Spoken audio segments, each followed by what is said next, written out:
అయిపోవాలి. ఎద సభలో ఎన్నో ఎన్నో ఊసులు చెప్పాలి, రసమయ సభలో చెప్పినవన్నీ చేసుకుపోవాలి.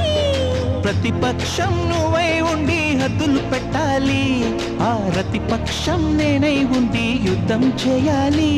నా వలపు కిరీటం తలపైనే ధరించు, నీ చిలిపి ప్రతాపం నిలువెల్లా చూపించు. నీ చెనుకులకే వేస్తా నా ఓటు, నా చెమటలతో వేస్తా ఓటు.